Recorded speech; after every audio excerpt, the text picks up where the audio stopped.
everyone, welcome back to What's Cooking in Yaya's Kitchen. Today we're going to be making some homemade bacon macaroni and cheese. We have bacon that's been sizzling and we're going to add butter to another skillet, which is my paella pan, which is one of my favorites to use.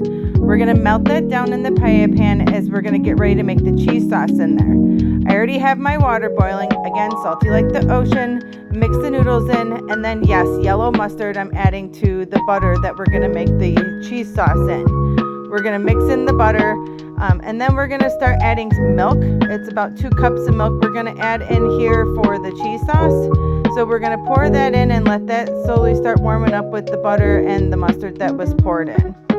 Then we're going to get our seasonings for the sauce mix. There's onion powder, garlic powder, salt, and pepper that is in this little container that we're going to dump in to season the sauce with.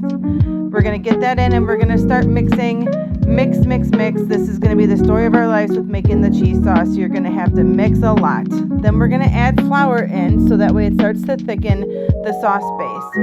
Now I have 2 different cheeses in here. I have Kobe Jack and then I have a mild cheddar in this one in particular that we freshly grated.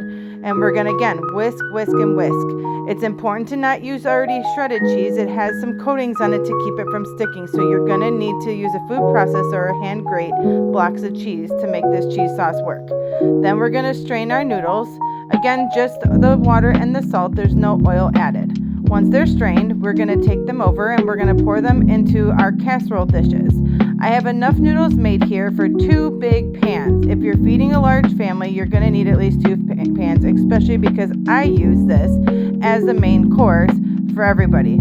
As you can see, I started with it in 1 pan and realized really quick I needed a second one. Then we're going to keep whisking in between with the cheese sauce. Here's our pre-cooked diced bacon that we're going to crumble on top of the noodles before we add the sauce. And we're going to add this all over both pans of noodles so that way we have it evenly dispersed. And as you can see, I almost grabbed the napkin I was letting it soak the grease out of. Whoops! Again, this is a home-cooked meal. I am not a professional. So then we're going to make sure we get every bit of the bacon in with the noodles because of course you cannot miss a piece of bacon when you're adding it to your macaroni and cheese or to anything. Then we're going to get our cheese sauce and we're going to start pouring it, dispersing it evenly between both pans. And again, we're going to mix. Once we have this all mixed where the cheese sauce is incorporated through the noodles and the bacon, we're going to grab our panko breadcrumbs and we're going to put a nice even layer across both pans. When we have it completely covered, where there's a really good layer of panko breadcrumbs, we're going to pour melted butter over the top. This is going to help it to crisp up and add extra flavor when it bakes in the oven. We're going to put it in the oven that's already been preheated at 350 degrees and it's going to bake for about 30 minutes.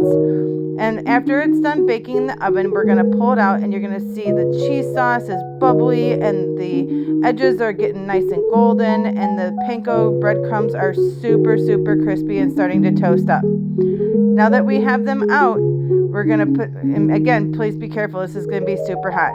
Once we have them out, we're going to get ready to plate it and we're going to scoop this out to put it on the plate. It is such a delicious plate of macaroni and cheese. It's so warming from the inside out and it's such a great comfort food. Perfect for any fall day or any day for that matter.